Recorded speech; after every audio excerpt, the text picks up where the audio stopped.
नमस्कार साथियों, मैं डॉक्टर करतार सिंह आज के इस क्लास में आप सभी का हार्दिक अभिनंदन करता हूं, हृदय से स्वागत करता हूं। मित्रों, आज हम चर्चा करेंगे निबंध की।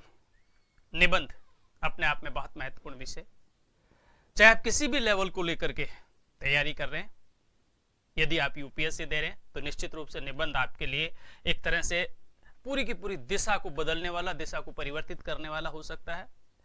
यदि आप आरएस को लेते हैं या फिर अन्य किसी स्टेट में, मैं आरएस का नाम इसलिए ले रहा हूं क्योंकि मैं राजस्थान जयपुर की परंपरा से पूर्ण रूप से यहाँ पर विकसित है, इस परंपरा को हम आगे बढ़ा रहे हैं, देख रहे हैं। और ये हम कह रहे हैं कि यानी पूर्ण रूप से यदि आप इस आरएस की परंपरा को लेते हैं, यदि आप किसी स्टेट पीसीएस को लेते हैं, आप यूपी से हैं, आप बिहार से हैं, आप मध्य प्रदेश से हैं, आप कहीं से भी, पूरे भारतवर्ष में यदि आप कहीं से भी है, या फिर मूल रूप से आप राष्ट्रीय स्तर की परीक्षा की तैयारी कर रहे हैं, जैसे हमने यूपीएससी की बात की, तो निश्चित रूप से जो निबंध है इस विषय में आपका बहुत महत्वपूर्ण विषय है ये, ठीक है। इसी बहुत महत्वपूर्ण विषय की आज हम चर्चा करेंगे। तो मूल रूप से यदि हम चर्चा करें तो आज हम केवल और केवल निबंध की चर्चा करेंगे यहाँ पर, कि निबंध क्या है, ठीक है, निबंध का स्वरूप क्या होता है, निबंध के प्रकार क्या होते हैं, निबंध की कोटियां क्या होती है और निबंध को कैसे लिखें, ये सारी चीजें हम लेकर के चलेंगे, ठीक है। सबसे पहले हम इसकी वास्तविक स्वरूप को एक बार टच करने की कोशिश करते हैं। हम सीधा भी कह सकते हैं निबंध की शुरुआत आप ऐसे कीजिए और इस तरह से आप लिखिए, चीजें आप लिखें यहाँ पर, लेकिन उससे थोड़ा सा पहले हम उसकी तह में जाने की कोशिश करते हैं कि निबंध वस्तुतः है क्या। आप में से बहुत से शिक्षार्थी ये सोचते होंगे कि निबंध की रूपरेखा क्यों बताई जा रही है, कोई हमें यूनिवर्सिटी का या हमें कॉलेज लेवल का एग्जाम थोड़ी देना है, नहीं देना।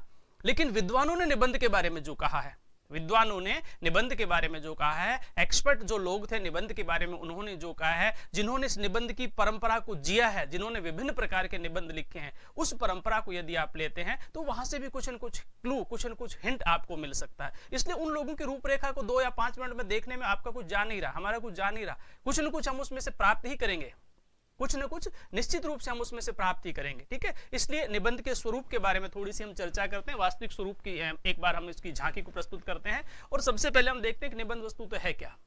निबंध के लिए अंग्रेजी में ऐसे शब्द का प्रयोग होता है, इस शब्द की उत्पत्ति फ्रांसीसी शब्द एसेस से हुई है, जिसका अर्थ है प्रयास, प्रबल या प्रेक्षण। तो यदि हम वास्तव में देखें कि निबंध का अर्थ क्या होता है, तो निबंध का अर्थ है प्रयास, कह सकते हैं हम इसको, ठीक है। इसका अर्थ प्रबल या परीक्षण कह सकते हैं यहाँ पर, ठीक है। तो ये इन चीजों को आप देखते हैं, आप कहेंगे कि हमें परिभाषा क्यों बता रहे हैं, हमें तो निबंध लिखना है। बिल्कुल आपको निबंध लिखना है यहाँ पर, लेकिन आप यूं समझ लेंगे कि प्रयास है। अब वो प्रयास किस तरह का होगा इसकी हम आगे चर्चा करेंगे। जो प्रयास है वो प्रयास किस तरह का होगा इसकी हम आगे चर्चा करेंगे, ठीक है। परीक्षण है तो परीक्षण क्या होता है उसकी हम चर्चा करेंगे। प्रबलता किस चीज में होनी चाहिए इसकी हम चर्चा करेंगे। लेकिन देख तो ले उसका स्वरूप क्या होता है।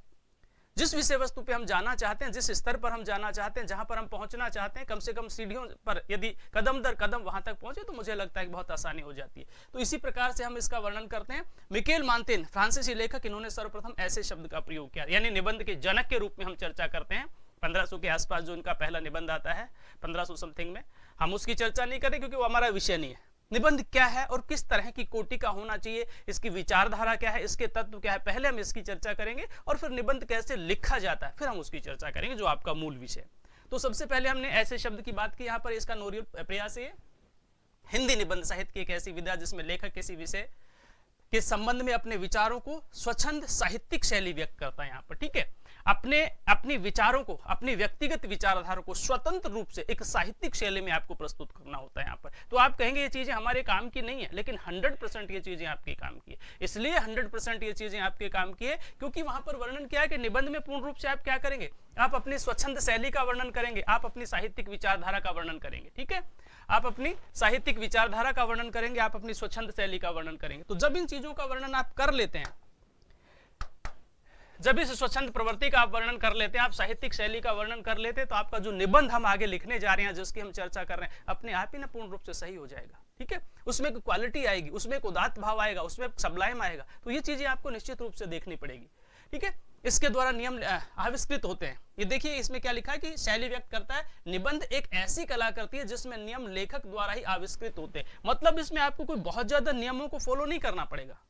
जब आप निबंध लिखते हैं उसमें बहुत ज्यादा नियमों को फॉलो नहीं करना पड़ेगा कि आपको इस तरह से मतलब नियम बनाए गए, नियमों का पालन आपको 100% सत्यता के साथ, यथार्थवादी दृष्टिकोण के साथ करना ही पड़ेगा, ऐसा कुछ नहीं है। क्योंकि निबंध आपकी स्वतंत्र शैली है, निबंध आपकी विचारधारा है। इस विचारधारा को कैसे आप अभिव्यक्त करते हो, आपका संप्रेषण क्या हो सकता है, अभिव्यक्ति का माध्यम क्या हो सकता है, आप अपनी बात को किस तरीके से कह सकते हो, आप अपनी बात को किस ढंग से कह सकते हो, यही तो निबंध में देखना है। यही तो निबंध में देखना कि आप एक छोटे से विषय को किस तरह से विस्तार दे सकते हैं, किस तरह से विस्तार दे सकते हैं। कहीं आप बार बार उस चीज को दोहरा तो नहीं रहे, कहीं बार बार आप पुनरावृत्ति तो नहीं कर रहे हैं, कहीं बार बार उसी चीज को आप जो एक बार कह चुके उसी चीज को अर्थात देके या फिर व्याख्या तो नहीं कर रहे हैं, उसका जबरदस्ती का विश्लेषण तो नहीं कर रहे हैं, कहीं आपने उसमें अलंकृत शैली का प्रयोग तो नहीं कर दिया। सारी चीजें देखते हैं। इसलिए हमने कहा कि किसी पर्टिकुलर नियम को फॉलो नहीं करना है, वहां पर आपको देखना है कि आपकी व्यक्तिगत शैली होनी चाहिए और लेखक द्वारा खुद ही आविष्कृत होते हैं।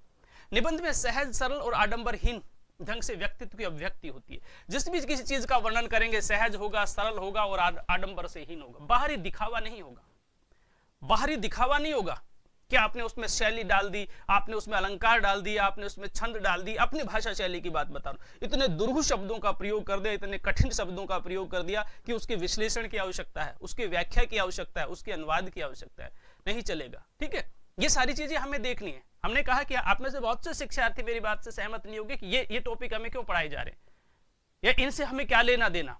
निश्चित रूप से कहेंगे, क्योंकि बहुत से विद्वान जो है वो मानेंगे इस बात को, बहुत से विदुषी इस बात को मानेंगे नहीं। कैसे लिखा जाता उस बिंदु पर आइए, कैसे लिखा जाता है बंधुओं, मैं उसी बिंदु पर आ रहा हूं। ठीक है, क्योंकि इसमें शैली आपकी अपनी व्यक्तिगत विचारधारा होती है।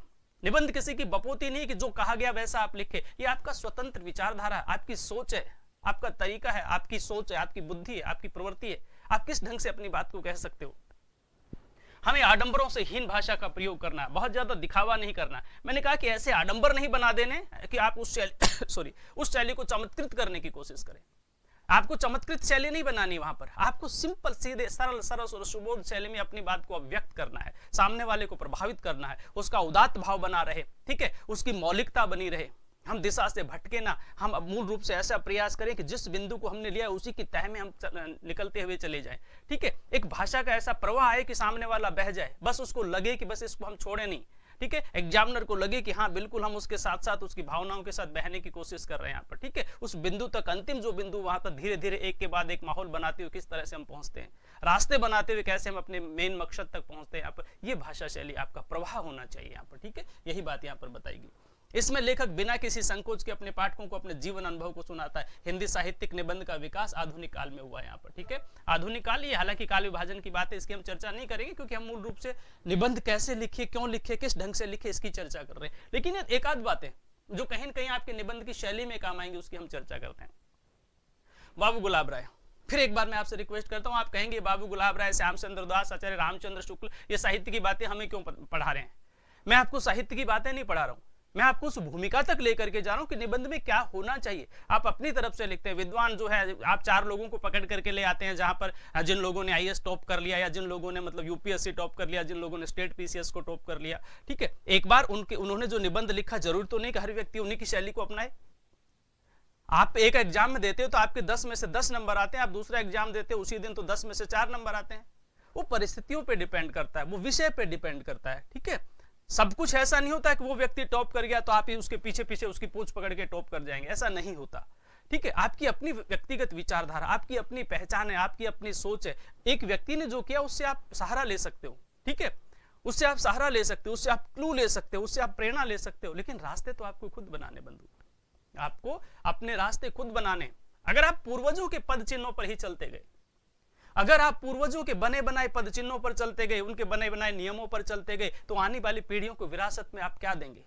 आप अपने पूर्वज आपको पद चिन्ह छोड़ करके गए हैं ना, तो आप उन पद चिन्हों से प्रेरणा ले और उनके पैरेलल, उनके बराबर अपने खुद के पैरों के निशान छोड़े, जिससे आने वाली पीढ़ियों को बड़े गर्व के साथ आप कह सके कि हमने पूर्वजों से प्रेरणा लेकर अपने पैरों के निशान छोड़े, तो आप हमसे प्रेरणा लेकर अपने पद चिन्ह खुद बनाइए। आप उन्हीं पद चिन्हों पर चलते गए तो नए मार्ग कौन बनाएगा, नए रास्ते कौन बनाएगा।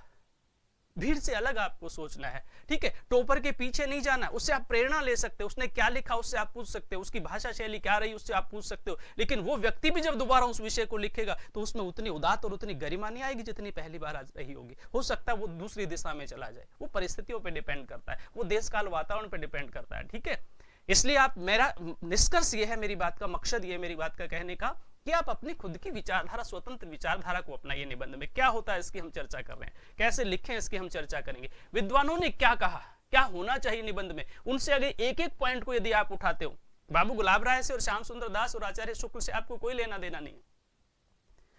ये कॉलेज और यूनिवर्सिटी में पढ़ाए जाने वाले विषय हो सकते हैं आपके लिए, ये यूपीएससी या फिर कंपटीशन में पढ़ाए जाने वाले विषय आपके लिए नहीं है, लेकिन मेरे लिए विषय बहुत महत्वपूर्ण है, क्योंकि उस व्यक्ति ने जिसने निबंध पर काम किया उसकी विचारधारा को पढ़ लेंगे तो हम अपने निबंध में उदात्त भाव लेकर के आएंगे। ठीक है, जिस व्यक्ति ने निबंध पर बहुत महत्वपूर्ण काम किया, आचार्य रामचंद्र शुक्ल ने, उन्होंने क्या कहा निबंध के बारे में, यदि इस विचारधारा को जान लेंगे तो हम जो निबंध लिखेंगे उस विचारधारा को अपनाकर उसमें एक उदात्त भाव ला सकते हैं। ठीक है, उसमें एक अभिव्यंजना पैदा कर सकते हैं, उसमें एक भाव पैदा कर सकते हैं, उसमें पदों का लालित्य पैदा कर सकते हैं, उसमें विषय की गंभीरता पैदा कर सकते हैं यहाँ पर। ठीक है, पढ़ लेते हैं, कोई फर्क नहीं पड़ेगा इनको पढ़ने से। बाबू गुलाब राय के अनुसार निबंध का आकार सीमित होता है, उसमें निजीपन होता है, स्वच्छ और सजीव विचार होते हैं। ठीक है, आकार सीमित होता है, हम भली भांति जानते हैं, इसलिए हमें बताया गया है कि यहाँ पर इसमें 600 शब्दों में लिखी, 1200 शब्दों में लिखी, 1500 शब्दों में लिखी, हर की अपनी अपनी कैटेगरी होती है। विषय शब्द कोई कितने भी हो सकते हैं यहाँ पर, लेकिन विचारधारा तो एक ही होती है।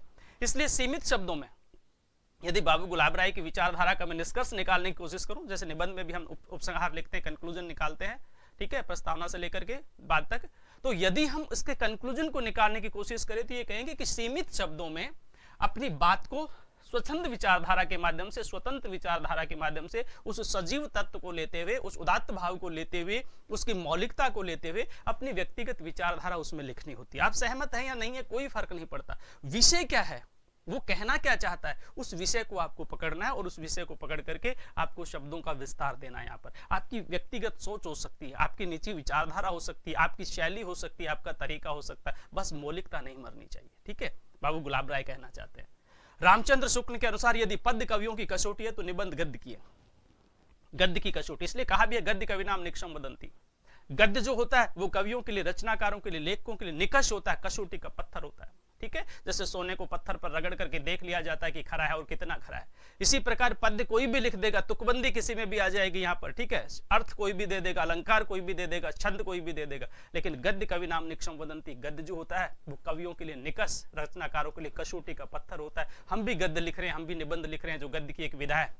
ठीक है, तो इसलिए हमारे लिए वो कसौटी हो सकती है। उस कसौटी में हमने कहा कि क्या क्या लेकर के आना, हम लिखेंगे, अभी चर्चा करेंगे उस चीज के लिए, लेकिन क्योंकि वो कसौटी है इसलिए नियमों का पालन आपको करना होगा। विचारधारा आपको सरल बनानी होगी, भाव का गंभीर आपको देना होगा, पदों का लालित्य आपको देना होगा, सरल सरस और शब्दों में, बिल्कुल सिंपल शब्दों में आप अपनी बात को कह सके, जिसमें मौलिकता भी बनी रहे।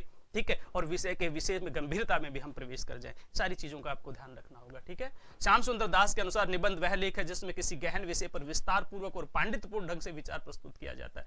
विस्तार पूर्वक और पांडित्यपूर्ण, ठीक है, विस्तार करेंगे हम, क्योंकि निबंध में हम विस्तारवादी दृष्टिकोण को देखते हैं। आपका पांडित्यपूर्ण विवेक होना चाहिए, उसमें बुद्धि होनी चाहिए, उसमें, ठीक है, उसमें विवेक होना चाहिए, सोचने समझने की सामर्थ्य होनी चाहिए कि किस ढंग से हम कौन से शब्द का प्रयोग करते हैं। ठीक है, कई बार हम क्या करते हैं, उन शब्दों में गंभीरता लाने के लिए, अपनी बात को बहुत कठिन बनाने के लिए, अपने विषय को बहुत गंभीर बनाने के लिए हम ऐसे शब्द का प्रयोग कर देते हैं, उसमें ऐसे पर्यायवाची का प्रयोग कर देते जो नहीं होना चाहिए। ठीक है, ऐसे पर्यायवाची का प्रयोग कर देते जो नहीं होना चाहिए। हम पूजा पद्धति का पालन कर रहे हैं, फॉर एग्जाम्पल यहाँ पर, तो हमने, मैं हर क्लास में कहता हूं, हमने पूजा को, अर्चना को, आराधना को, उपासना को एक ही पद्धति में ले लिया। ठीक है, हम उस पूजा के स्थान पर उपासना, अर्चना मतलब आदि जो है, आराधना जो है, वो सारी चीजों का प्रयोग कर देते हैं, लेकिन नहीं करना है। ठीक है, क्योंकि पूर्ण पर्याय और अपूर्ण पर्याय का आपको ध्यान रखना है। अगर आप बहुत हिंदी में गहराई से जानते हैं तो पूर्ण पर्याय वो होता है जो सच में उसका पर्यायवाची, जिसके स्थान पर उसका प्रयोग किया जा सकता है। बैठने के स्थान पर विराजो या आसन लगाने का प्रयोग किया जा सकता है, जो पूर्ण पर्याय है। लेकिन अपूर्ण पर्याय जो है वो अपराध के स्थान पर आप पाप का प्रयोग करेंगे तो अपूर्ण पर्याय, क्योंकि अपराध एक अलग कैटेगरी और पाप एक अलग कैटेगरी है। ठीक है, इसी प्रकार चालाक एक अलग विषय और चतुर एक अलग विषय। यहाँ पर हम एक ही बोलते हैं कि चालाक है, चतुर है। यहाँ पर ठीक है, चालाक वर्ड ही अलग है, चतुर वर्ड ही अलग है, तो ये अपूर्ण पर्याय है। इन अपूर्ण पर्यायों का प्रयोग हमें निबंध में नहीं करना है। अपनी बात को कहने के लिए, अपनी बात को सलीके से कहने के लिए, अपनी बात को स्किल से कहने के लिए, अपनी बात को गंभीरता से कहने के लिए उसमें मौलिकता बनी रहनी चाहिए, लेकिन शब्द जो है वो पूर्ण पर्याय होनी चाहिए। यही कहना चाहते हैं आचार्य श्याम सुंदर दास भी। गुलाब राय कहते हैं निबंध उस गद्य रचना को कहते हैं जिसमें सीमित आकार के भीतर किसी विषय का वर्णन या प्रतिपादन एक विषय निजीपन, स्वच्छंदता, स्पष्ट और सजीवता के साथ आवश्यक संगति और सुसंबद्धता के साथ किया जाता है। मतलब उसमें सरलता हो, उसमें सरसता हो, उसमें विवेक हो, उसमें चिंतन हो, उसमें प्रसारवादी विचारधारा हो। ठीक है, उसमें सीमाओं का अतिक्रमण न किया जाए, सीमाओं का ध्यान रखा जाए और पूर्ण रूप से जो है वो भाषा शैली सरल, सरस और सुबोध होनी चाहिए। इस तरह का वर्णन लोगों के द्वारा किया गया। अब हम निबंध के तत्वों की चर्चा करते हैं। फिर सवाल पैदा होगा कि निबंध लिखना बता रहे हैं कि निबंध के तत्व बता रहे हैं? लिखना ही बता रहे हैं, निबंध लिखना ही बता रहे हैं। लेकिन जब उस निबंध को आप लिखेंगे तो क्या निबंध के तत्वों का पालन उसमें नहीं करेंगे? जब आप निबंध लिखेंगे, किसी भी विषय पे निबंध लिखेंगे, यहां पर आपने कह दिया कि वो हमने बढ़ा दिया, 1200 शब्दों का कर दिया, हमने प्रस्तावना कर दिया, हमने बीच का मध्य भाग कर दिया और हमने उपसंहार कंक्लूजन निकाल के उसमें दे दिया। यहां पर क्या ये सारी चीजें आपके उसमें थी? जब आपको यही नहीं पता होगा निबंध में तत्व कितने होते हैं और होने चाहिए कि नहीं होने चाहिए, अधिकतम कितने होने चाहिए और कम से कम कितने तत्व होने चाहिए, यदि आप पालन करते हो, 5 हैं, लेकिन आपके निबंध में अधिकतम कितने होने चाहिए जिससे पूर्ण रूप से उसमें उदात्त भाव आ जाएगा और गरिमा बनी रहेगी, तो ध्यान तो रखना पड़ेगा ना। आप कहेंगे हम साहित्य के शिक्षार्थी नहीं है, कोई फर्क नहीं पड़ता, साहित्य के शिक्षार्थी, विषय तो आप साहित्य का लिख रहे हैं, वो आपके कंपलसरी हिंदी का पार्ट है, लेकिन विषय वो साहित्य का यहाँ पर, ठीक है, साहित्य में से निकला हुआ विषय, इसलिए आपको विचारधारा का पालन करना पड़ेगा बिना किसी भूमिका के। बिना किसी भूमिका के सीधे बात निबंध के हम 5 तत्वों की चर्चा करते हैं। निबंध में बौद्ध पक्ष का वर्णन किया जाना चाहिए, निबंध में भाव पक्ष का वर्णन किया जाना चाहिए, निबंध में कल्पना होनी चाहिए। आप जो निबंध लिखेंगे उसमें बोध होना चाहिए। यदि आप जानते हो बोध क्या होता है यहाँ पर तो निश्चित रूप से अच्छा है, नहीं तो फिर हल्का फुल्का तो आपको बारे में उसके बाद हम पहुंच ही जाते हैं। जो बोध पक्ष होता है बहुत उच्च कोटि का होता है, ठीक है, अवबोधन जब आम आदमी के समझ में आ सके, यहाँ पर आप जो बोध पक्ष का पालन करते हैं, उन एक एक शब्दों का पालन करते हैं, वो इतने बोधगम्य होने चाहिए, सरल होने चाहिए, सरस होने चाहिए, आम आदमी के आसानी से समझ में आ जाए, इसे सुबोध होना चाहिए, आसानी से जिनका बोध हो सके, बोध पक्ष निबंध में होना चाहिए। भावनात्मक बहुत जरूरी है। यदि भावनात्मक रूप से आपका पक्ष मजबूत नहीं होगा तो निबंध निबंध नहीं रह जाएगा, वो एक आर्टिकल बन करके रह जाएगा। यदि भावनात्मक रूप से आपका निबंध उच्च कोटि का नहीं होगा तो एक आर्टिकल बन करके रह जाएगा आपके लिए वो, ठीक है, एक लेख बन करके रह जाएगा। उसमें भावनात्मक रूप से जुड़ना पड़ेगा उसमें, ठीक है, आपको भावना डालनी पड़ेगी, उसमें भाव का गंभीर आपको डालना पड़ेगा, यहाँ पर उदात्त भाव आपको डालने पड़ेंगे। क्यों किसी रचना को पढ़ते हैं हम तो एक बार ऐसी तारतम्यता बन जाती है कि एक के बाद एक रोंगटे खड़े कर देने वाली स्थिति धीरे धीरे धीरे धीरे ऐसी पहुंच जाती है कि हम उसको छोड़ना नहीं चाहते, एक जिज्ञासा बनी रहती है। ये भाव का गंभीर होता है। जब आप किसी चीज को लिखते हैं, जब आप किसी चीज को पढ़ते हैं तो इस तरह से तारतम्यता आपको प्रभावित करती है, कहीं न कहीं विषय की मजबूती होती है वहां पर, ठीक है, कंटेंट मजबूत होता है लेकिन उसमें भाव डाल रहे होते हैं। क्यों पर्दे पर किसी फिल्म को देखकर आप पूर्ण रूप से हंस जाते हैं, रोमांचित हो जाते हैं? क्यों पर्दे पर किसी फिल्म को देख करके आपकी आंखों में आंसू आ जाते हैं? वो भाव की गंभीरता होती है, आप अपने आप को कनेक्ट कर लेते हो उस विचारधारा के साथ, ठीक है, आप जीते उस पात्र को।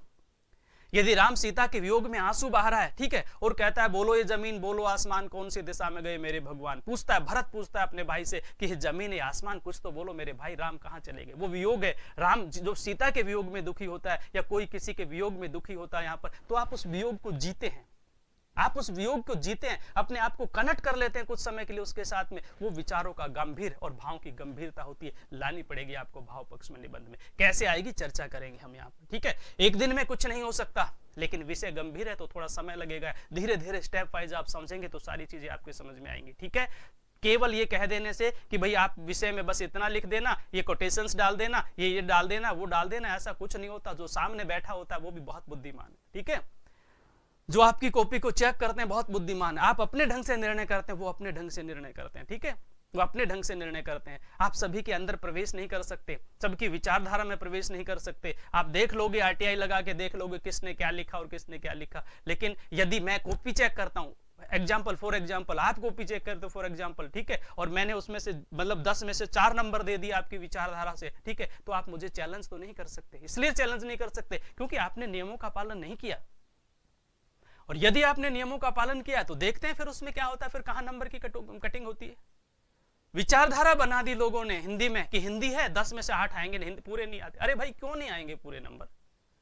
जब हम विसर्ग का प्रयोग ठीक ढंग से करते हैं, हम अनुस्वार का प्रयोग ठीक ढंग से करते हैं, हम अनुनासिक का प्रयोग ठीक ढंग से करते हैं, हमने व्याकरण में भाव पक्ष को मजबूत किया, हमने बौद्ध पक्ष को मजबूत किया, हमने कला पक्ष को मजबूत किया है, तो क्यों नंबर कटेंगे हमारे? पर ज्ञान तो हो इन चीजों का।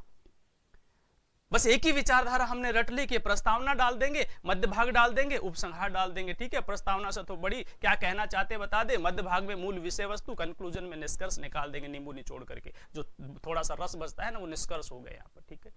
भाई उसकी बॉडी में क्या क्या डालेंगे आपको देखना है। मैं ये नहीं कह रहा आपको नहीं पता, ठीक है, 100% आपको पता है, लेकिन मेरा दायित्व बनता है कि आपको और किन किन चीजों के बारे में नॉलेज होनी चाहिए, निश्चित रूप से आपको पता होना चाहिए आप पर, ठीक है। मैं अपने 30 वर्षों के अनुभव के आधार पर ये बात आपके साथ में शेयर कर रहा हूँ। 30 वर्षों का अनुभव कोई कम नहीं होता। आप में से बहुतों की तो उम्र नहीं होगी, आयु नहीं होगी इतने 30 वर्ष, ठीक है। 30 वर्षों से नॉन स्टॉप एक स्थान पर बैठ करके पढ़ा रहा हूँ, एक ही स्थान पर बैठ करके पढ़ा रहा हूँ। मैंने जगह नहीं बदली है, ठीक है। जगह नहीं बदली है 30 वर्षों से, इसलिए नहीं बदली है क्योंकि निश्चित रूप से मैं वहीं पर बैठ करके पूज रहा हूँ। पूजने का तात्पर्य ये नहीं कहा कि मैं अहम ब्रह्मस्मि में कोई मैं भगवान हो गया यहाँ पर, ठीक है। मैं मेरे विषय को जानता हूँ, यहाँ पर जितना जानता हूँ लोग को समझ में आ रहा है, लोग पसंद करते हैं, इसलिए मेरी पूजा होती है। पूजा का तात्पर्य मैं ये नहीं कह रहा कि घंटी बजा रहे हैं यहाँ पर, ठीक है। मेरी पूजा होती है, लोग मेरी बात का अनुसरण कर रहे हैं। आपको मेरी बात अच्छी लगती है तो आप मेरी बात का अनुसरण करते हैं, ये मेरी पूजा है।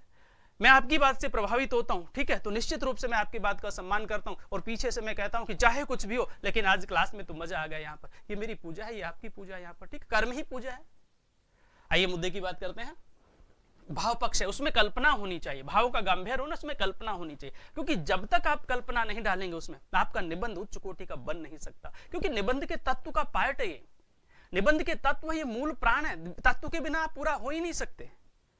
भाई जिस चीज को आप बनाओगे तो उसके तत्व तो होने चाहिए ना। मतलब जिस सब्जी को बनाओगे या जिस खाद्य पदार्थ को बनाओगे, जिस पेय पदार्थ को बनाओगे, तो उसके अंदर के जो तत्व है वो तो होने चाहिए ना। उसका जो मिर्च मसाला वो तो उसमें होना चाहिए ना, तभी तो स्वाद आएगा ना। तो जब आप किसी चीज का निर्माण कर रहे हो, किसी चीज को बना रहे हो और उसमें से मतलब आपने सारी चीजें बहुत अच्छी अच्छी डाल दी लेकिन नमक नहीं डाला, जो इसकी थोड़ी सी भूमिका होती है, वो नमक नहीं डाला, तो आनंद तो नहीं आएगा ना। आपने निबंध के 4 तत्व तो बहुत बारीकी से पालन कर दिया लेकिन 5वें तत्व तो शैली को आप भूल गए, आपकी शैली किस तरह की होनी चाहिए थी, ठीक है, तो आप उच्च कोटि का तो नहीं बना सकते ना। तो यही बात मैं बताने की कोशिश कर रहा हूं। आप उसमें कल्पना डालेंगे, कल्पना डालेंगे, विषय चाहे कोई भी हो, विषय चाहे मान ले पोल्यूशन की, प्रदूषण की समस्या आपके सामने आती है, प्रदूषण की समस्या, तो आप कल्पना डालेंगे पहले थोड़ा सा, ठीक है, थोड़ा सी कल्पना डालेंगे। यदि ऐसा ही हुआ, आप कैसे शुरुआत करते हैं उसकी चर्चा हम बाद में करेंगे, अभी आगे भी करेंगे हम, ठीक है। लेकिन मैं आपको कल्पना की बात बता रहा हूं कि यदि ऐसा होता रहा तो निश्चित रूप से निकट भविष्य में वो दिन दूर नहीं जब इस तरह की समस्याओं का हमें सामना करना पड़ेगा। यहाँ पर ये आपकी काल्पनिक विचारधारा है, सच्चाई है उसमें, उसकी तह में यथार्थवादी दृष्टिकोण है, लेकिन कल्पना है। आपको तर्क देना पड़ेगा, कल्पना के साथ आपको तर्क देना पड़ेगा, क्यों और कैसे पर आपको जाना पड़ेगा कि यदि हर दिन प्रदूषण बढ़ रहा है, इतने रूल रेगुलेशन होने के बावजूद भी, तो क्यों इसका पालन नहीं किया जा रहा, क्यों सरकारें जो है वो चुप है, क्यों जनता जो है उसका पालन नहीं करती, क्यों लोग अपने घरों में साफ सफाई रखते हैं और राह पर जाकर, सड़क पर जाकर गंदगी फेंक देते हैं यहाँ पर, ठीक है, क्यों लोग अपने अपनापन नहीं रखते अपनी मातृभूमि के प्रति। यदि कहते हैं जननी जन्मभूमि स्वर्गादपि गरियसी, तो क्यों सम्मान नहीं करते अपनी माता और मातृभूमि के प्रति, अपने देश के गौरव को क्यों लोग नष्ट करने की कोशिश करते हैं। आप कहेंगे कि हमने कहा देश का गौरव नष्ट किया, तो आप गंदगी फैला रहे तो क्या देश का गौरव नष्ट नहीं हो रहा है? आप सभ्यता और संस्कृति का पतन कर रहे तो क्या देश का गौरव नष्ट नहीं हो रहा है?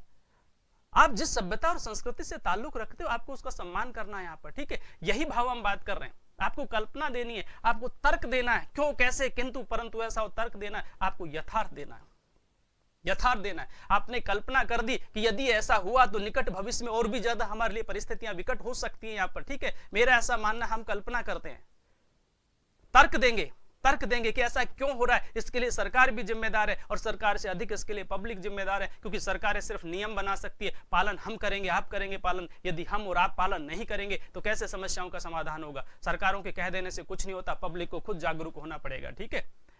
ये निश्चित रूप से क्या हुआ, तर्क पहले हमने दिए, पहले हमने कल्पना की, फिर हमने तर्क दिए, फिर हम यथार्थवादी दृष्टिकोण देते हैं कि सच्चाई है, आम आदमी को आगे आना होगा। सच्चाई है कि आज इतने आंकड़े, फिर आप फैक्ट देंगे, आप फैक्ट देंगे, उसमें 100% फैक्ट देंगे। यदि आपको आंकड़े आपके पास प्रस्तुत हैं और आपके पास उपलब्ध है तो दीजिए, ठीक है, कि पिछले पंचवर्षीय योजना में इतने लोग जो है वो पोल्यूशन से ग्रस्त थे, इतने लोग आंखों की बीमारी से ग्रस्त थे, इतने लोग फेफड़े की बीमारी से ग्रस्त थे, अब ये स्थिति है और निकट भविष्य में ये स्थिति हो सकती है। पर ये फैक्ट आपके पास है।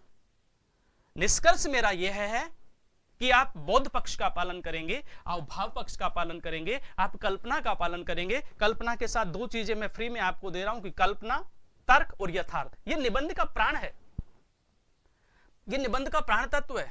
कहते होंगे स्वयंभू, कुछ भी कहते होंगे, लेकिन मैं मूल रूप से निबंध है क्या उसकी चर्चा कर रहा हूं, ठीक है। हम रिसर्च करने वाले, हम शोध करने वाले लोग हैं। एक दिन में शोध नहीं होता, वर्षों से हम शोध कर रहे हैं विषय के ऊपर, ठीक है।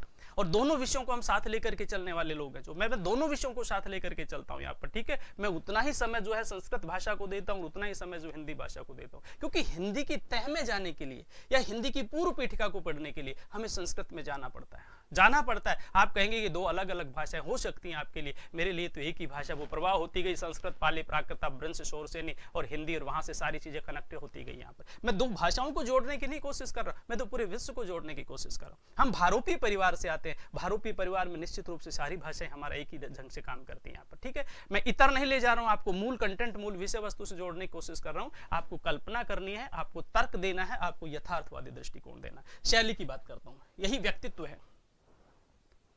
शैली, आपको शैली उच्च कोटि की रखनी है। हमने कहा ना भाषा सरल सरस और सुबोध है। कोई भी पद्य का अनुवाद करते हैं, हम व्याख्या करते हैं, नीचे लिखते हैं भाषा सरल सरस और सुबोध है, चाहे वो हो या ना हो, हमने उस पासबुक में देख रखा सरल सरस और सुबोध। आपने अलंकारों का प्रयोग ऊपर कर दिया, आपने दुरु शब्दों का प्रयोग कर दिया, आपने कठोर भाषा शैली का प्रयोग कर दिया, आपने क्षेत्रीय शब्दों का प्रयोग कर दिया, ठीक है, आपने रूरल भाषा का जो प्रयोग किया यहाँ पर क्षेत्रीय शब्द उसका प्रयोग कर दिया, तो आपकी भाषा सरल सरस और सुबोध कैसे रहेगी? आपको अपनी शैली आपकी व्यक्तिगत हो सकती है, शैली आपकी व्यक्तिगत हो सकती है, विचारधारा आपकी व्यक्तिगत हो सकती है, भावना आपकी व्यक्तिगत हो सकती है, भाव आपके व्यक्तिगत हो सकते हैं, लेकिन जो नियम है शैली में वो तो आपको ध्यान रखना पड़ेगा। क्या कहती है निबंध की शैली? निबंध आप किसी भी शैली में लिखिए, कोई फर्क नहीं पड़ता, ठीक है, लेकिन आपकी शैली कहती है कि आप जो निबंध जिस लेवल पर लिख रहे हो उस लेवल की मौलिकता बनी रहनी चाहिए, ठीक है। आप जिस स्टेट से आते हो कहीं उसमें क्षेत्रीय शब्दों का प्रयोग तो आपने नहीं कर दिया है। अगर आपने क्षेत्रीय शब्दों का प्रयोग कर दिया है तो आपकी रचना जो है वो यूनिवर्सल नहीं रह पाएगी, आपकी रचना सार्वभौम नहीं रह पाएगी, ठीक है। आपको क्षेत्रीय शब्दों का उसमें डाल देंगे यहाँ पर, तो आपकी रचना एक पर्टिकुलर क्षेत्र विशेष की बन करके रह जाएगी। वो एक उदात्त भाव आना चाहिए, वो एक सबलाइम आना चाहिए, वो नहीं आएगा आपकी रचना में, ठीक है। इसलिए भाषा शैली उच्च कोटि की होनी चाहिए, सरल सरस और सुबोध होनी चाहिए। आप जिस भी शैली को अपनाएं कोई फर्क नहीं पड़ता। क्या क्या शैलियां होती हैं करेंगे चर्चा आगे की क्लास में।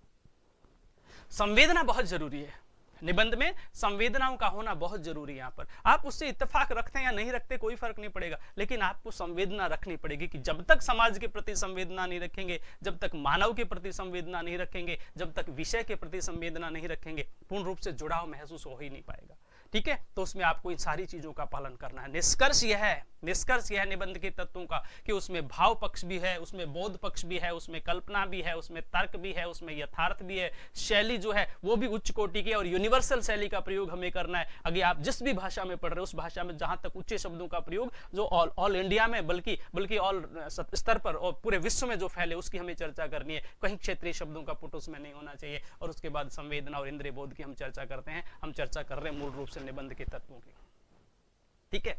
अब निबंध के तत्वों के बाद यदि हम आगे चर्चा करते हैं तो निबंध के प्रकारों की चर्चा करते हैं, ठीक है। निबंध कैसे लिखा जाता है इस पर भी आएंगे बंधु, धैर्य रखिए, ठीक है। आपके धैर्य की परीक्षा हो रही है, मान लीजिए धैर्य की परीक्षा हो रही है, हम टक टक टक फटाफट उसको आगे कर देते हैं, यहाँ पर स्किप कर देते हैं, आगे बढ़ जाते हैं, ठीक है, और आगे बढ़ जाते हैं। बढ़ते रहिए, कोई फर्क नहीं पड़ने वाला मुझे, ठीक है। मैं सिर्फ उन लोगों के लिए काम करता हूं जो धैर्यवान होकर के निश्चित रूप से धीरे धीरे सहज पकेसो मीठा होए वाली प्रवृत्ति को अपनाना चाहते हैं, ठीक है। एकदम डायरेक्ट यहाँ पर पहली सीढ़ी से 10वीं और ऊपर 15वीं, फिर वो गिरेगा कभी न कभी। हो सकता है पहली बार एक बार चढ़ गया हो यहाँ पर, लेकिन दूसरी बार और तीसरी बार भी चढ़े, ऐसा कोई जरूरी नहीं होता, वो गिर भी सकता है, ठीक है। और हर बार चढ़ता है तो उसका भाग्य बिल्कुल प्रणाम ऐसे भाग्यवादी व्यक्ति को यहाँ पर निश्चित रूप से। मैं चर्चा कर रहा था निबंध के प्रकार की, ठीक है। निबंध वर्णनात्मक हो सकता है जिसमें आप वर्णन करते हैं किसी भी चीज का बारीकी से, उस शैली को आप अपना सकते हो। आप वर्णनात्मक निबंध लिख सकते हो, आप विवरणात्मक निबंध लिख सकते हो यहाँ पर, ठीक है। ये विचारधारा हालांकि प्रकार है, किसी भी प्रकार से कैसे भी लिख सकते हो भाई। आपको तो लिखना है, आपको तो लिखना है, कोई फर्क नहीं पड़े, कैसे भी लिखो, शुरुआत करो, आपको कोई फर्क नहीं पड़ता ये 5 विचारधाराएं क्या होती है, निबंध कौन सी कोटि का है मेरा यहाँ पर, ठीक है। क्योंकि हमें जो मूल विषय दिया है हमें तो उसको विस्तार देना है। लेकिन यदि पता होता है, ठीक है, तो भीड़ से हटके सोचते हैं, और भीड़ से हटके सोचते हैं तो निश्चित रूप से आपके मार्किंग, आपके नंबरों का जो ग्राफ होता है वो ऊंचा हो जाता है यहाँ पर, ठीक है। यही चीजें होती है। सब निबंध लिख करके आएंगे, सब 1000 शब्द लिखेंगे, सब 600 शब्द लिखेंगे, सब 300 शब्द लिखेंगे, जो भी आपका लेवल आपके एग्जाम का रहा है, सब लोग वैसे ही तो चर्चा करेंगे। कौन पीछे हटेगा? कोई पीछे नहीं हटेगा। कुछ चीजें ऐसी जो आपको भिन्न करती है, ठीक है, क्योंकि हर व्यक्ति का सोचने का नजरिया अपना है, हर व्यक्ति का सोचने का तरीका अपना है। इसलिए विवरण दिया जाता है उसमें विवरणात्मक है, पॉइंट टू पॉइंट, जिसमें हम विवरण देते हैं। यहाँ पर विचारात्मक निबंध बहुत उच्च कोटि के होते हैं, जिसमें हमने विचार किया जाता है कि ऐसा क्यों हो रहा है, इतने वर्षों के बाद भी ऐसा क्यों हो रहा है, क्या ये विचार करने का विषय नहीं है, ठीक है।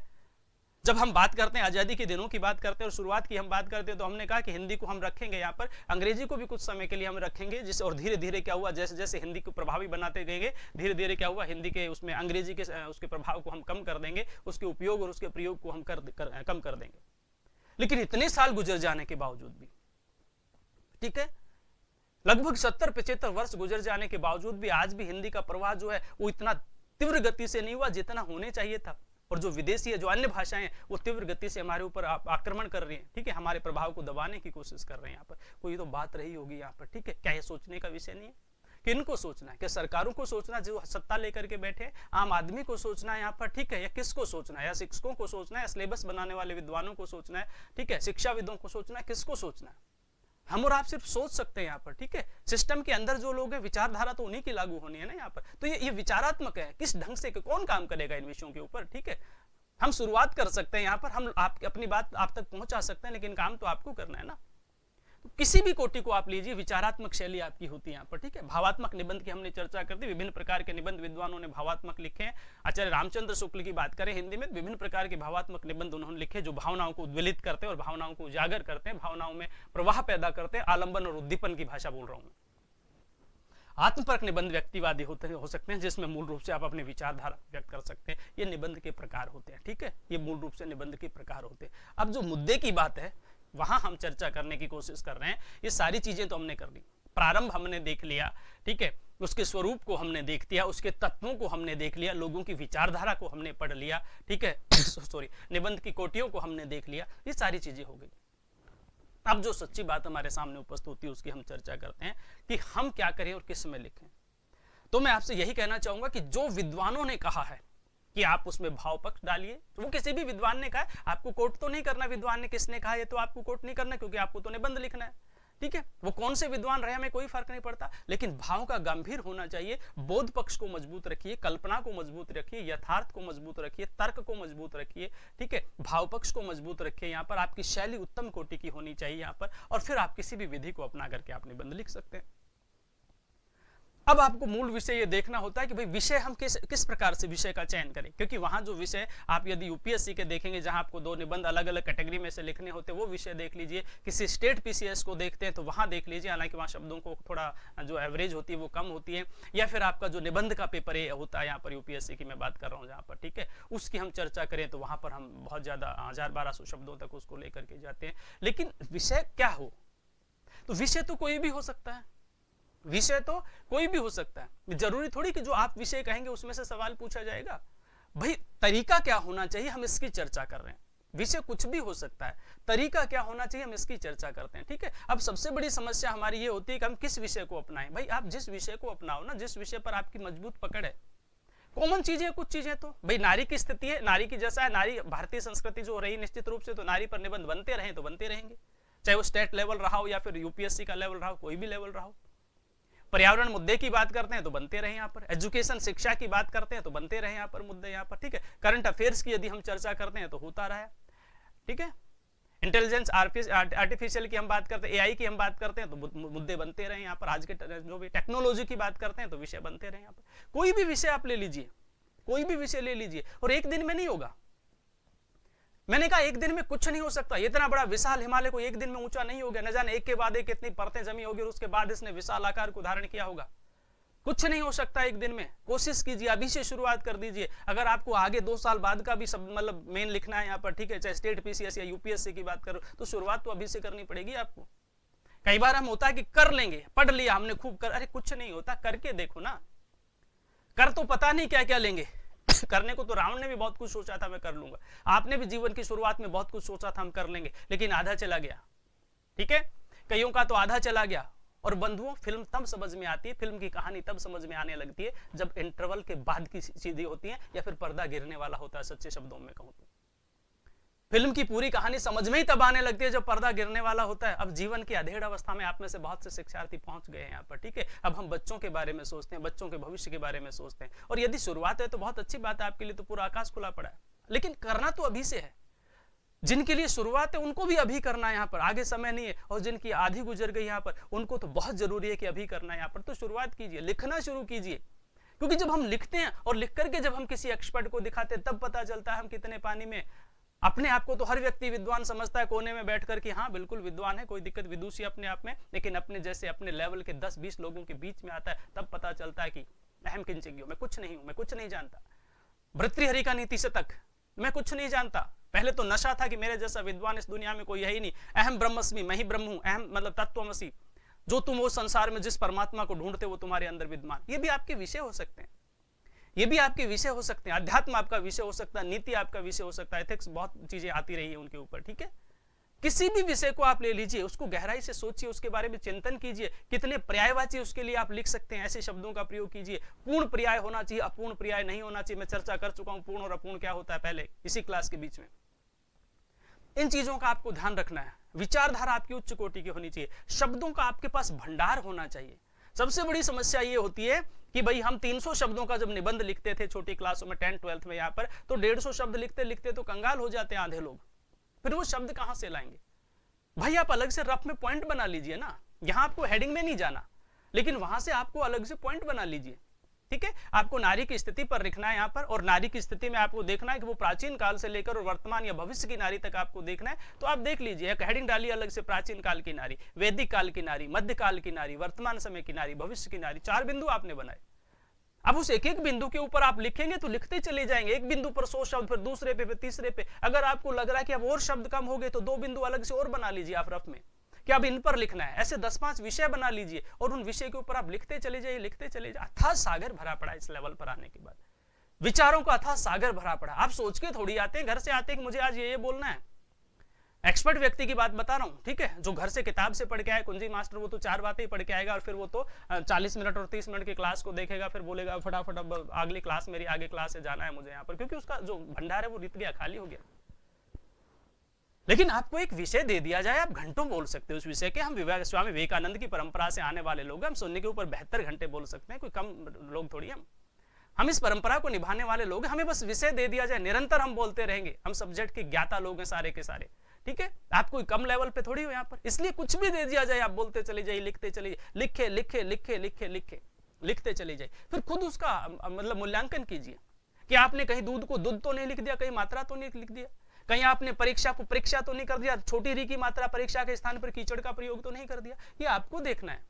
और यदि आपको नहीं देखना आता, ठीक है, तो आप किसी अपने साथी के साथ संपर्क कीजिए, किसी एक्सपर्ट के साथ मिलिए, किसी अनुभवी व्यक्ति के साथ मिलिए। हमारे जैसे लोग निश्चित रूप से आपकी सेवा के लिए तैयार है। रिपीट कर रहा हूं, सेवा के लिए तैयार है, ठीक है। क्योंकि 30 सालों में जो हमें करना था, अर्थ हमारा मूल विषय नहीं रहा। अब आर्थिक स्थिति जो है मूल विषय अब नहीं रहा यहाँ पर, ठीक है। हम मूल रूप से काम करते हैं, दूसरे फील्ड के लिए हम काम कर रहे हैं यहाँ पर। और मैं तो हमेशा बिल्कुल वर्षों से दूसरे फील्ड के लिए काम कर रहा हूँ, ठीक है। मैंने हजारों नहीं बल्कि लाखों ऐसे शिक्षार्थियों को अपने साथ लिया जो मूल रूप से कहीं न कहीं उन्होंने कह दिया कि बस हमें पढ़ना है, बाकी कोई चीज हमारे पास नहीं है। तो आइए, हमारे पास समय आपके पास। तो ये बहुत सी चीजें ऐसी होती है जिनके रूप में हम चर्चा करने होते हैं यहाँ पर, ठीक है। तो मैं विषय की गंभीरता, विषय को इतना न ले जाते हुए आपसे कहने की कोशिश कर रहा हूं कि आप मूल रूप से किसी भी विषय को ले लीजिए, जो मैंने पालन किया, जो मैंने बताया, उन सारे विषयों को आपको लेकर के चलना है। अब जो मूल विषय है उसकी हम 2 मिनट के लिए चर्चा कर लेते हैं, ज्यादा विस्तार नहीं देंगे, क्योंकि कैसे लिखेंगे, क्या करेंगे, वो हम आगे की क्लासों में जारी रखेंगे इस चीज को। आज हम इसकी रूपरेखा की चर्चा कर रहे थे। अब सवाल पैदा होता है कि निबंध में मूल रूप से कितने टुकड़े करते हैं, ठीक है। करते रहे आप वर्षों से। आप प्रस्तावना की बात करते हैं, आप मध्य भाग की बात करते हैं, मेन बॉडी होती है, आप उपसंहार की चर्चा करते हैं, कर लीजिए, कोई फर्क नहीं पड़ता। लेकिन जब आप प्रस्तावना की चर्चा करते हैं कि प्रस्तावना में आप क्या लिखेंगे, भाई प्रस्तावना वह होती है जितना आप जानते हो और जानने के बाद आप आगे क्या कहना चाहते हो। एक छोटा सा फिल्म का ट्रेलर होता है वो, ठीक है। उस प्रस्तावना में आपको वो सब कुछ नहीं लिखना होता जो आप आगे लिखोगे, उसका एक हिंट देना होता है और एक जिज्ञासा क्रिएट करनी होती है कि अब ऐसा होगा।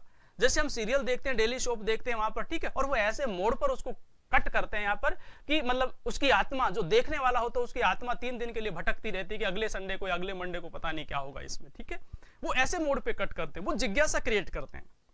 ऐसे जिज्ञासा आपको क्रिएट करनी उसमें, ठीक है। और ऐसे जिज्ञासा क्रिएट करके हम बताएंगे किस तरह का वर्णन हम आगे करने जा रहे हैं यहाँ पर। ये प्रस्तावना होती है। आपको आपका जो मूल विषय वस्तु होती है कि आपको 600 शब्दों में लिखना है, तो उस आधार पर प्रस्तावना का निर्धारण करते हैं। आपको 10 या मतलब 1000 या 1200 शब्दों में लिखना है, तो उस आधार पर हम प्रस्तावना का निर्धारण करते हैं, ठीक है। लेकिन प्रस्तावना में मूल विषय वस्तु जो होती है उसी को हम आधार बनाते हैं। फिर जो हमारा मध्य भाग आता है उसमें हम अलग अलग पैराग्राफ में अपनी चर्चा कर सकते हैं। वो आपका कितना बड़ा हो सकता है, जो आपका लेवल है, जो शब्दों की सीमा है, उसको ध्यान में रखते हुए आप उसका निर्धारण करते हैं। उसमें आप दे सकते हैं, उसमें आप अपनी व्यक्तिगत विचारधारा भी दे सकते हैं। हो सकता है आप किसी चीज से सहमत ना हो सकता है किसी चीज से सहमत ना हो, लेकिन आप उसका विरोध तो नहीं कर सकते। आप अपना तर्क दे सकते हैं यहाँ पर, ठीक है, कि ऐसा है और निकट भविष्य में यदि ऐसा हुआ तो निश्चित रूप से ऐसा होगा। आप अपनी दूरदर्शिता का परिचय दे सकते हैं, ठीक है। कुछ कुछ टॉपिक ऐसे होते हैं, जैसे मान लो पोल्यूशन की समस्या आपके साथ है यहाँ पर, ठीक है। मैं गंभीर विषय की बात नहीं कर रहा, मैं छोटे विषय की चर्चा कर रहा हूँ। यूपीएससी का लेवल बड़ा होता है, उसमें आप पुरुषार्थ चतुष्टय की भी चर्चा करते हैं, 4 प्रकार के पुरुषार्थ की भी चर्चा करते हैं, आप नारी की स्थिति की भी चर्चा करते हैं, आर्टिफिशियल इंटेलिजेंस की भी चर्चा करते हैं, टेक्नोलॉजी की भी चर्चा करते हैं। आएंगे निबंध, हम सबकी चर्चा करेंगे। मैं उस विषय को समझा रहा हूँ जो आम आदमी की समझ में आता है, ठीक है। उस विषय को समझा रहा हूँ जो आम आदमी की समझ में आता है। तो मेरा कहने का मतलब है कि हम उस विषय की गंभीरता को पकड़ेंगे, वहां से मध्य भाग जो है उसमें आप उसके अलग अलग टुकड़े करेंगे, पैराग्राफ बना के। पैराग्राफ बहुत बड़ा भी नहीं होता पैरा, और बहुत छोटा भी नहीं होता, वो आप एक एवरेज दे सकते हैं इस लेवल पर आने के बाद, मतलब ठीक है। आप सब जो है वो अधिकारी बनने जा रहे हैं, और अधिकांश आप में से अधिकारी हैं। थोड़ा सा ग्रेड चेंज हो गया होगा, बस इतना सा फर्क है। तो मुझे लगता है कि आप मुझसे बेहतर समझते हैं, ठीक है। हम लोग सिर्फ और सिर्फ एक ही विषय के ज्ञाता होते हैं, ठीक है, मतलब जानकार होते हैं, ज्ञाता तो क्या कहेंगे यहाँ पर। और यदि होता भी है तो कोई फर्क नहीं पड़ता, क्योंकि यदि शिक्षक ज्ञाता नहीं होगा तो कौन होगा फिर, ठीक है। हम चाणक्य की परंपरा से आने वाले लोग हैं, अपने आप को क्यों अंडर एस्टिमेट करें।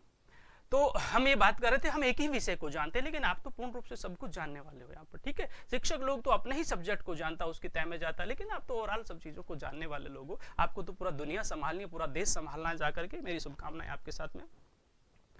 तो मैं बात कर रहा था कि उसमें आप अपनी व्यक्तिगत विचारधारा डाल सकते हैं, बस आपको कहीं न कहीं एक नेगेटिव विचारधारा थोपनी नहीं है यहाँ पर। किसी भी चीज में उसमें एक नेगेटिव विचारधारा उसमें आपको थोपनी नहीं है। आप उसके पक्ष में तर्क दे सकते हैं। अगर आप लगता है कि ये गलत है, यहाँ पर ऐसा नहीं होना चाहिए, तो आप एक अलग से पैरा बना लिए, आप उसके विपक्ष में तर्क दीजिए, ठीक है। क्यों ऐसा हो रहा है देश में, क्यों ऐसा हो रहा है दुनिया में, ठीक है। आप उसके पक्ष में तर्क दीजिए, उसके फायदे बताइए, उसमें कोटेशंस डालिए, ठीक है। कई बार ऐसा होता है कि हम ऐसी कोट कर देते हैं उसकी चीज के लिए जिसमें हमें पता ही नहीं होता वो किसने कहा था, ठीक है। विद्वानों ने ऐसा कहा था, अरे कौन सा विद्वान था, उसका नाम डालो ना। अगर एजुकेशन पे बात कर रहे हो और विवेकानंद ने कहा था शिक्षा के बारे में, तो बताइए ना आप लोग, ठीक है। आप मतलब ऐसी भूमिका बनाइए, पहले ऐसी विषय को मतलब ऐसे घुमा फिरा के वहां पर लेकर के जाइए कि जहां से लगे कि हाँ हमने उसको थोपा नहीं, उस कोटेशंस को, ठीक है। सच में उसकी आवश्यकता थी हमें, सच में उसकी आवश्यकता थी हमें, ठीक है।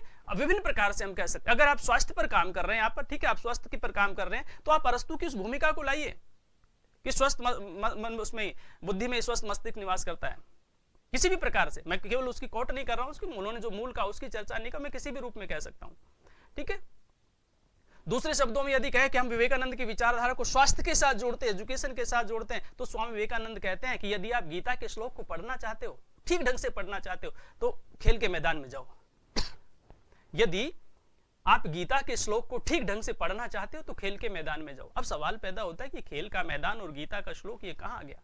भाई आप उसको तारतम्यता जोड़ना सीखो, एक दिन में नहीं आएगी, मैंने कहा प्रैक्टिस करनी पड़ेगी। आप तारतम्यता जोड़ना सीखो। क्या कहते हैं स्वामी विवेकानंद, उसके मूल कंटेंट को, मूल विषय में जाने की कोशिश करें, उसकी मौलिकता को ग्रहण करें। क्या कहना चाहते हैं वो? कहना चाहते हैं यदि आप गीता के श्लोकों को कंठस्थ करना चाहते हो, बार बार के अध्ययन करने के बाद भी, बार बार दोहराने के बावजूद यदि आपके समझ में नहीं आ रहे वो श्लोक, यदि आप उसको आत्मसात नहीं कर पा रहे हो, यदि आपके दिमाग में, मस्तिष्क में बैठ नहीं रही वो भावना, वो विचारधारा, तो निश्चित रूप से कहीं न कहीं आप मानसिक रूप से अस्वस्थ हैं। आप खेलिए, आप खेल के मैदान में जाइए, आप पसीना बहाइए, अपने आप को पूर्ण रूप से तरोताजा कीजिए, और फिर गीता के श्लोक पढ़ेंगे तो बहुत आसानी से हृदयंगम कर पाएंगे, आत्मसात कर पाएंगे। तो यदि आप गीता के श्लोकों को हृदयंगम और आत्मसात करना चाहते हो तो खेल के मैदान में जाइए। तारतम्यता आपको जोड़नी पड़ेगी, कनेक्टिविटी जोड़नी पड़ेगी, सोच आपको दूरदर्शी रखनी पड़ेगी, विचारधारा आपको दूरदर्शी रखनी पड़ेगी। विविध आयाम हो सकते हैं, आप विविध प्रकार के आयामों की चर्चा करते हैं। आप एक ही विषय को लेकर के आप विविध प्रकार का आयाम ले सकते हैं, ठीक है। उस विषय को आपको एक मेंढक न बना के चारों दिशाओं से उस विषय को सोच सकते हो, लेकिन विचारधारा की शुरुआत आप जब करें, कि जब मैंने बताया कि भूमिका बना करके आप कोटेशंस को डालें उसमें, ठीक है। यदि आप ज्ञान की बात करते हैं, यदि विवेकानंद की बात करते हैं, यदि एजुकेशन की बात करते हैं, तो गांधी और विवेकानंद को भूल नहीं सकते। यदि बुनियादी शिक्षा की चर्चा करते हैं तो गांधी जी की भूमिका कहीं न कहीं आपको उसमें डालनी पड़ेगी। कोटेशंस गांधी जी की विचारधारा क्या है उसमें आपको डालनी पड़ेगी, ठीक है। विवेकानंद की चर्चा आपको करनी पड़ेगी यदि उस एजुकेशन की बात करते हैं तो, क्योंकि इन लोगों ने इस फील्ड में अधिक काम किया है। ज्ञान की बात करते हैं, स्वामी विवेकानंद कहते हैं कि ज्ञान निश्चित रूप से हर व्यक्ति में होता है, लेकिन वो एक पेटी में बंद दीपक जलने के समान होता है। जिस प्रकार एक बड़ी संदूक होती है लोहे की, उसमें एक दिया जला के अंदर रख दिया जाए, वो अंदर प्रकाश दे रहा है लेकिन बाहर नहीं निकल पा रहा। बाहर नहीं निकल पा रहा वो, ठीक है। क्यों नहीं निकल पा रहा? क्योंकि चारों तरफ से हमने उसने रास्तों को बंद कर दिया। हमें उस पेटी के ढक्कन को खोलना है। जैसे जैसे हम उस ढक्कन को खोलेंगे या झीना करेंगे, पारदर्शी करेंगे, तो वो अंदर का प्रकाश बाहर निकलने लगेगा। ऐसे ही जो ज्ञान है हर व्यक्ति के मन में होता है। सबके मन में ज्ञान भरा पड़ा है, बस उसके संप्रेषण की आवश्यकता है, बस उस ज्ञान को बाहर निकालने की आवश्यकता है। तो जब हम उसको संप्रेषित करेंगे, सामने वाले तक पहुंचाएंगे, तब पता चलेगा कि हम कितने ज्ञानी। अंदर तो हम अपने आप में विद्वान और विदुषी हैं। मैं यही बात बताने की कोशिश कर रहा हूं, ठीक है। किसी चीज का विस्तार देना है आपको। स्वामी विवेकानंद कहते हैं कि ज्ञान जो होता है, वो जो शक्ति और सामर्थ्य होती है, वो बीज के अंदर विद्यमान होती है, ठीक है। बीज के समान समझिए। एक बीज है, निश्चित रूप से एक बीज है, और वो बीज क्या करता है, उसके अंदर बहुत बड़ा एक विशाल वट वृक्ष बनने की सामर्थ्य होती है, एक शक्ति होती है, ठीक है। मैं उसका विश्लेषण कर रहा हूं कि किस ढंग से आप निबंध के विषय को विस्तार देंगे। आप ये मत सोचना कि मैं इतर चला गया हूं, मैं भटक गया हूं। मैं विषय को विस्तार देने की कोशिश कर रहा हूं यहाँ पर, ठीक है। क्योंकि मैं मेन बॉडी की बात कर रहा हूं, मध्य भाग की चर्चा कर रहा हूं कि कैसे आप उस चीज को विस्तार देंगे। मैं एजुकेशन की बात कर रहा हूं, मैं स्वास्थ्य की बात कर रहा हूं। तो यदि आप एजुकेशन की बात करते हैं तो सिर्फ आप यही आंकड़ों को, केवल आंकड़ों को बाहर नहीं डाल देंगे यहाँ पर कि ये इतने साल में 2010 में इतना हुआ था, 2020 में इतने पढ़े लिखे थे, इतनी स्त्रियां थे, इतने पुरुष थे। कुछ नहीं होगा यहाँ पर। आप अलग सोचें, आप गंभीर सोचें, विषय से हटकर सोचें, अंदर की बात सोचें। मैं एजुकेशन की बात बता रहा था, 1 मिनट में अपनी बात खत्म करता हूं, ज्यादा लंबा नहीं करूंगा आज के सेशन को, क्लास को। तो हम कह रहे थे कि ये जो ज्ञान होता है वो सबके अंदर होता है। बीज का उदाहरण दिया, ठीक है। तो बीज जो होता है वो जब पक्की फरस पर उसको पटकेंगे यहाँ पर, तो प्रकृति के संसाधन, हवा, पानी, खाद, कुछ काम नहीं आने वाला उसका। लेकिन वो बीज अपने आप को जब गला लेता है, जमीन में वो बीज अपने आप को गला लेता है, निश्चित रूप से, ठीक है। तो उसके बाद जिस दिन उसने अपने आप का समर्पण कर दिया, गला दिया मिट्टी के बीज में, ठीक है, तो प्रकृति की पानी भी उसके काम आएगा, हवा भी काम आएगी, मिट्टी भी काम आएगा, खाद भी काम आएगा, और वो अंकुरण हो जाएगा, ठीक है। तो इसके लिए अपने आप को, अपने इस ज्ञान का प्रचार प्रसार करने के लिए कहीं आपको तपाना तो पड़ेगा, ठीक है। सोने को कुंदन बनाने के लिए आपको अग्नि में जाना तो पड़ेगा। इसी प्रकार से वो ज्ञान धीरे धीरे विकसित होगा। फिर उसमें जितनी सामर्थ्य है, वो जो चाहेगा उसको आप ले सकते हैं। आप एक दिन में किसी के ज्ञान को विकसित नहीं कर सकते। शिक्षक लोग, हम लोग, अभिभावक लोग, शिक्षक लोग कुछ नहीं, आपके ज्ञान को प्रदर्शित नहीं कर सकते, आपके ज्ञान को बढ़ा नहीं सकते, सिर्फ आपको एक दिशा दे सकते हैं।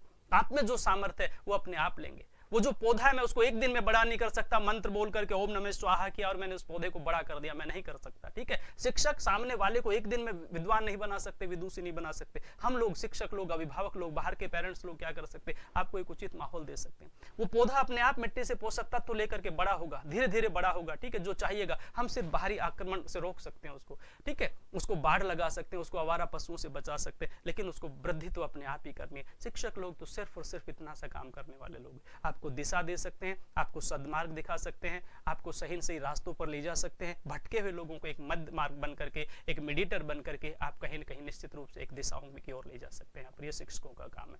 मैं मूल बात कर रहा था कंटेंट की, विषय वस्तु, किस तरह से आपको विषय को विस्तार देना।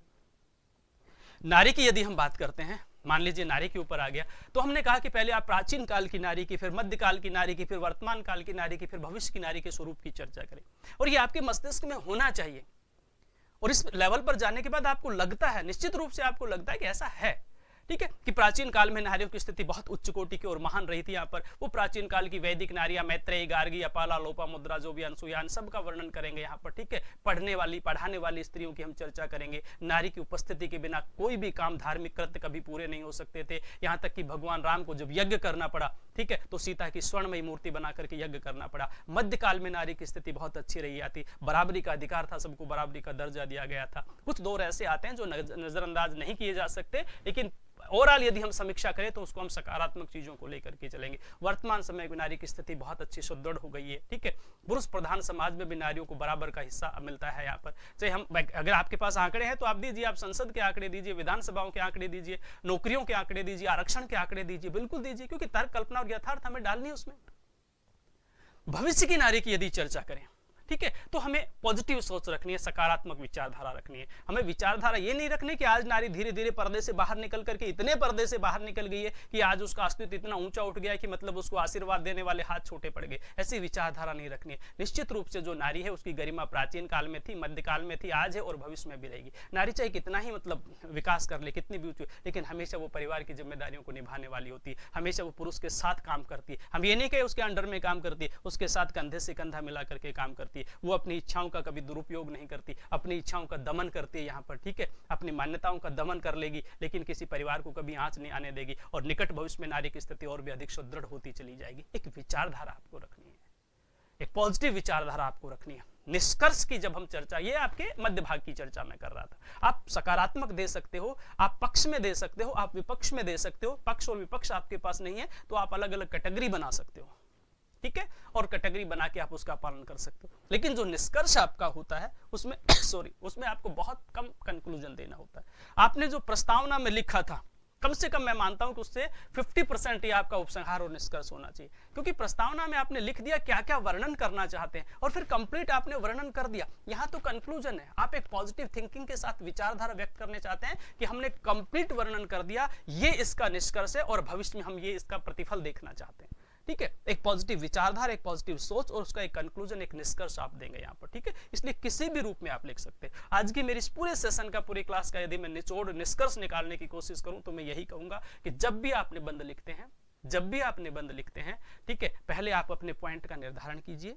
प्रस्तावना में क्या लिखना है, मध्य भाग में कैसे लिखना है, पक्ष और विपक्ष में लिखना है या पर्टिकुलर एक ही लेवल पे लिखना है, निष्कर्ष में हमें क्या देना है इसमें आप लिखिए। आपने कल्पना, तर्क और यथार्थ को उसमें डालना है, ठीक है, फैक्ट उसमें डालने हैं, कोटेशंस उसमें डालनी है। जितना हो सके कोटेंट का पालन करें यहाँ पर, अधिक नहीं कि एक लाइन फिर कोट किया, फिर एक लाइन फिर कोट किया। जो कोट करते हो उसकी भूमिका पहले से बनाइए, उससे संबंधित आंकड़े भी आप दीजिए, उससे संबंधित तर्क भी आप दीजिए, उससे संबंधित जो डिटेल आपके पास जो फैक्ट है, ठीक है, वो फैक्ट भी उसमें आप डालिए। आपकी बात और अधिक जो है वो गरिमापूर्ण होती हुई चली जाएगी, ठीक है। आप पौराणिक मान्यताओं की यदि चर्चा करते हैं, आप पुराने एथिक्स की यदि चर्चा करते हैं, पौराणिक परंपराओं की यदि चर्चा करते हैं, आर्टिफिशियल इंटेलिजेंस की चर्चा करते हैं, टेक्नोलॉजी की चर्चा करते हैं, एजुकेशन की चर्चा करते हैं, पर्यावरण की चर्चा करते हैं, ठीक है, समसामयिक अन्य विषयों की चर्चा करते हैं, किसी भी विषय को लीजिए, लिखना प्रारंभ कर दीजिए। दिखाइए अपने साथियों को, अपने दोस्तों को दिखाइए, मित्रों को दिखाइए, ठीक है। बहुत से एक्सपर्ट लोग हैं उनको दिखाइए, आपके आसपास जो हिंदी के शिक्षक रहे होंगे या इस विषय की गंभीरता को जानने वाले लोग हैं उनको दिखाइए, जो पहले जिनका सिलेक्शन हो गया उनको दिखाइए।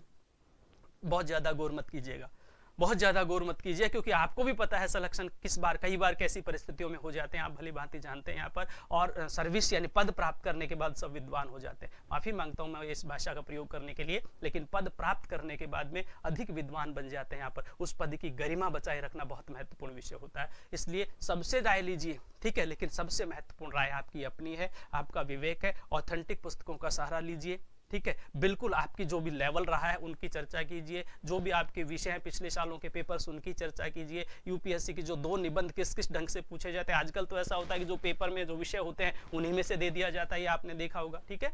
पुरुषार्थ चतुष्टय आ गया, 4 प्रकार के पुरुषार्थ क्या है और उसी पुरुषार्थ को लेकर हमें आगे निबंध लिखना पड़े। नारी की स्थिति आ गई, उसी को लेकर के आगे निबंध लिखना पड़ा। तो विषय कुछ भी हो सकता है, ठीक है। कल्पना, तर्क और यथार्थ की मैंने बात की। भाव प्रधान होना चाहिए, उसमें गंभीरता होनी चाहिए, उसमें उदात्त भाव होना चाहिए, शैली उच्च कोटि की होनी चाहिए, कैटेगरी का विभाजन किस ढंग से करेंगे इस तरह से होना चाहिए। पूरी रूपरेखा लेकर के आप अपने निबंध को लिखेंगे, दिखाएंगे जरूर किसी को, लिख लिख के नहीं रखेंगे, दिखाएंगे जरूर। आजकल तो बहुत अच्छी टेक्नोलॉजी है, ठीक है। हमसे यदि किसी भी प्रकार से आप संपर्क करना चाहते हैं, मदद लेना चाहते हैं, तो निश्चित रूप से आप निबंध लिखिए, निबंध की फटाफट इमेज बनाइए और उसकी फोटो मतलब ऐप डाउनलोड कीजिए। नीचे मतलब पट्टी चल रही होगी, इसमें आप देखिए हमारे, ठीक है, हमारे ऑफिशियल ऐप को डाउनलोड कीजिए और उसमें देख करके तुरंत आप अपलोड कीजिए, ठीक है। तुरंत हम उसमें राउंड करके गोले लगा के क्या क्या कमी है आपके पास घर बैठे पहुंचाएंगे, चाहे आप हमसे कितनी भी दूरियों पर क्यों न बैठे हो। दूरियां नहीं होती, आज तो दूरियां खत्म कर दी। और वैसे भी शिक्षा और शिक्षार्थी में क्या दूरियां होती है। जल में बसे कुमुदनी, चंदा बसे आकाश, जो जाहि को भावता सोता ही के पास। चंद्रमा जो है वो आकाश में रहता है, कुमुदनी का फूल जल में होता है, ठीक है। लेकिन जब चांद की चांदनी खिलती है तो कुमुदनी का फूल खिल जाता है, और जब चांद छिपता है तो कुमुदनी का फूल मुरझा जाता है। ये कितनी हजारों किलोमीटर की दूरियां हैं, लेकिन आपस में कनेक्टिविटी है। शिक्षक और शिक्षार्थी की यही कनेक्टिविटी होती है। शुभकामनाएं।